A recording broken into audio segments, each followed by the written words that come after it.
이제 7장 보겠습니다. 7장.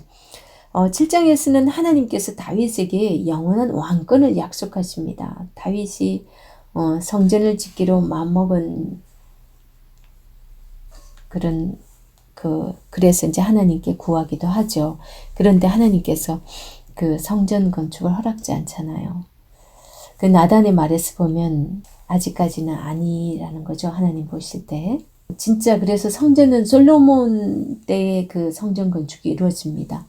그래서 다윗의 언약이 아브라함의 언약의 부분적인 성취를 보여주긴 해요. 그러니까 다윗 때 약속의 땅, 그 여부수 족속도 쫓아내지, 블레셋이 차지하고 있던 약속의 땅들도 다 몰아내고 그 경계를 다 되찾죠. 그런 걸 다 해서 부분적으로 이렇게 성취되는 부분은 있는데, 그 눈에 보이는 쪽은 솔로몬 왕 때 그 언약이 이제 제대로 이루어지는 것을 볼 수 있습니다. 그리고 22절에서 24절의 다윗의 찬양은 특별한 의미가 있어요. 그 7장 22절에서 24절의 그 찬양은 여호와께서 다윗과 맺은 언약이 이스라엘 백성들에게 어떤 의미가 있는지를 말해주거든요. 모세의 언약이 말하던 바를 이루는 왕이 드디어 세워지고 그 왕을 통해서 이스라엘이 하나님의 복을 받을 수 있는 언약이 이루어지는 그런 걸 말씀해주고 있습니다. 하나님께서는 이제 자기 백성에게 복을 주시는데 하나님께 순종하는 기름 부음 받은 자, 곧 이스라엘의 왕을 통해서 하신다는 거예요. 이것이 사실은 궁극적으로는 다윗의 후손인 이스라엘의 참된 왕 메시아를 통해서 이루어지죠. 그래서 사무엘하 7장은요. 이 다윗 언약의 말씀이 기록된 장으로서 사무엘서 전체의 중심이 되기도 하고 구약 전체의 중심이 되기도 하는 걸로 지금 이해를 해야 됩니다. 왜냐하면 언약사적인 관점에서 볼 때 다윗 왕조의 언약은 모든 질서의 시작에 관한 언약을 담고 있는 창조 언약, 그 다음에 노아의 언약, 그 다음에 아브람과의 언약, 후손 땅을 약속했죠. 그 다음에 또 시내산 언약, 이런 것과 이제 밀접하게 이어져 가면서 구약에서 마지막으로 지금 이제 더 이상 언약을 안 하세요. 하나님께서 마지막으로 구원사의 완성을 위해서 하나님께서 주신 언약이거든요. 물론 새 언약으로 나아가는 중요한, 그러니까 이 예레미야서에서 새 언약 마음의 할례 얘기하는 부분이 있긴 있어요. 그런데 이거는 이제 그 신약에서 예수 그리스도께서 오셨다가 가셔서 이제 성령을 주심으로 이루어지는 그게 이제 새 언약인데, 그거 외에 실제로 메시아 오는 것까지를 말씀하신 걸로서는 이게 지금 다윗에게 말씀하신 이 다윗 언약이 마지막이에요. 이게 이제 중요한 발판이 되어서 이제 신약으로 예수 그리스도가 오시고 그분을 통해서 성령을 보내셔서 이제 하나님의 그 모든 언약들이 성취되어 가는 거거든요. 이 다윗의 언약에 나오는 말을 인용한 그 히브리서에 보면요. 그런 말이 나와요. 히브리서 1장 5절에 보면 나는 그에게 아버지가 되고 그는 내게 아들이 되리라. 이게 뭐겠어요? 지금 만약에 다윗 언약이라고 해서 다윗 시대에만 다 이루어질 것을 말씀했다 그러면 이건 아니겠죠. 지금 히브리서는 대제사장 예수 그리스도에 대한 이야기거든요. 그러니까 예수 그리스도에 대한 오심에 대한 그분이 오셔서 영원한 왕위가 이어지는 얘기가 이게 다윗 언약인데 예수 그리스도는 다윗의 족보로 오시죠. 7장 1절에서 4절 보면요. 하나님께서 나단을 통해서 이런 말씀을 하십니다. 네가 나를 위하여 나의 집을 세우겠느냐? 아니라 내가 너를 위하여 너의 집을 세우리라. 이거는 이제 왕조 창건의 신탁을 주시는 거죠. 이래서 이렇게 이제 해가지고 다윗 언약은 이제 하나님께서 선지자 나단을 통해서 주시는 이제 말씀으로 이렇게 제시가 됩니다. 이 다윗 언약이 아주 중요하기 때문에 제가 몇 가지로 정리를 해보겠습니다. 그 첫 번째는요. 그 어느 누구도 하나님을 위하여 하나님께서 사실 집을 건축할 수 없다는 거예요. 물론 아들 솔로몬이 성전 봉헌을 드리죠. 하지만은 그러면서 이런 말을 합니다. 하나님이 참으로 땅에 거하시리이까 하늘과 하늘들의 하늘이라도 주를 용납지 못하겠거든 하물며 내가 건축한 이 전이오리이까. 제대로 알고 있었어요. 이때만 해도 이 솔로몬이 그때만 해도 좀 밝아 있었어요. 그죠? 그렇게 하며 자신이 지은 성전이 하나님께 보잘것없음을 이렇게 왕상 8장 27절에서 성전 봉헌식에서 이런 고백을 하거든요.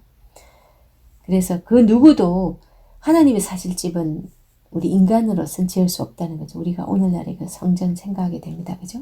그 다음에 두 번째는 주님은 출애굽에서부터 지금까지 집에 거하지 아니하고 장막 회막에 거하며 행하였다. 이게 이제 6절에서 나오는데 또 7절에는 사사에게 너희가 어찌하여 나를 위하여 백향목집을 건축하지 아니하였느냐라고 말씀하지 않으셨다고 말씀을 하세요. 7절에. 그리고 이제 주님은 자신의 구원사를 성막 중심으로 이제 그동안 이끌어 오셨잖아요.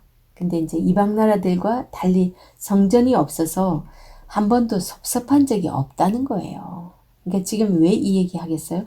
다윗이 성전 짓겠다고 하니까.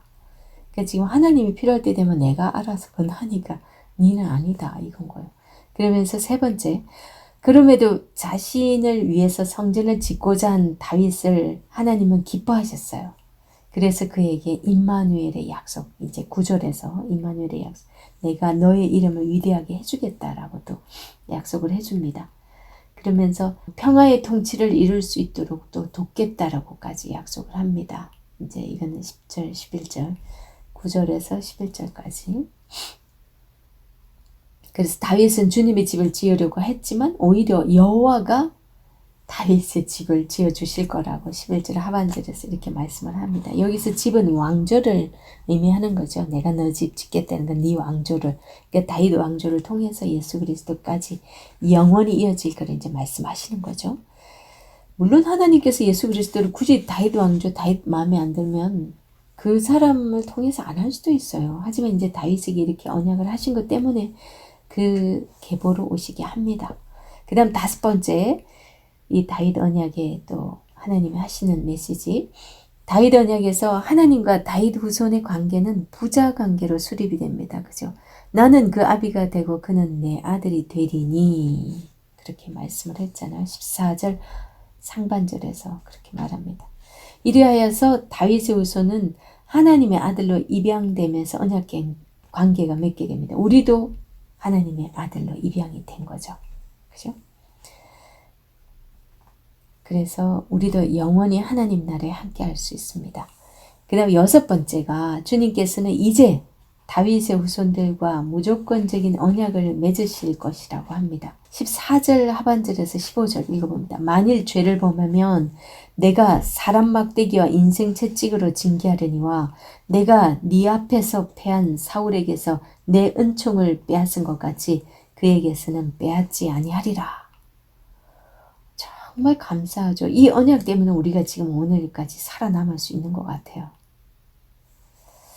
다윗의 후손이 범죄할 때 징계는 있겠지만 우리도 죄를 범하면 때로는 징계는 하시겠지만 하나님의 은총을 거두지 않으시겠다는 약속이에요. 얼마나 감사한지 몰라요. 무조건적인 언약인 거죠. 언약 속에 조건이 없다는 것이 얼마나 감사한지 몰라요. 우리가 스스로 떠나가지 않으면 그 후손을 통해서 계속 관계를 유지해 가겠다라는 무조건적인 언약을 해주신 하나님 너무 감사합니다. 할렐루야입니다. 그리고 일곱 번째 이 다윗 언약의 메시지가 다윗의 집은 영원할 것이라는 거예요. 16절에 보니까 내 집과 내 나라가 내 앞에서 영원히 보존되고 내 위가 영원히 경고하리라 하셨다. 이렇게 말씀을 하세요. 사무엘하 7장은 사무엘하 23장의 다윗의 유언과 그리고 또 시편 2편, 72편, 또 시편 89편 그뿐 아니라 이제 선지서의 수많은 예언들과 연관이 되어 있어요. 그죠? 우리는 이 본문을 전체적으로 볼 때 다윗 언약이 그냥 이게 뭐 다윗 한 개인한테 준 이런 걸로 생각하지 말고 전체 이제 우리가 예수 그리스도를 믿는 우리 모두를 향하여 이렇게 한 약속이라는 걸 그런 관점에서 이걸 바라봐야 하고 읽어야 됩니다. 그래서 7장에 담긴 모든 약속들은 이제 궁극적으로 예수 그리스도를 통해서 이제 성취될 것을 이제 말씀을 하고 있다는 거 꼭 보셔야 됩니다. 예수 그리스도를 상징하고 있다라는 게 곳곳에 많이 나와 있어요. 보면 14절에도 나는 그에게 아버지가 되고 이런 표현도 하나님이 지금 하시는 말씀이거든요. 그 다음에 또 16절 같은 경우 여호와가 너를 위하여 집을 짓고 이렇게 표현을 하시고 새 왕조인 하나님 나라를 이제 세워 가신다는 거죠. 그리고 그의 보좌는 영원히 세워질 것이다. 13절에 이렇게 얘기하죠. 그래서 이제 17절까지 나단 선지자가 다윗에게 이 약속의 말씀을 전하자 이제 18절에서 29절까지 다윗이 하나님 앞에 기도를 합니다. 그래서 18절에서 29절은 그런 엄청난 언약을 받은 다윗이 어떻게 이제 기도를 시작하는지 이제 18절부터 보시면 됩니다. 한 절만 제가 읽어볼게요. 다윗 왕이 여호와 앞에 들어가 앉아서 이르되 주 여호와여 나는 누구이오며 내 집은 무엇이기에 나를 여기까지 이르게 하셨나이까 이러면서 막 기도를 합니다. 쭉 한번 읽어보세요. 굉장히 감동적이에요.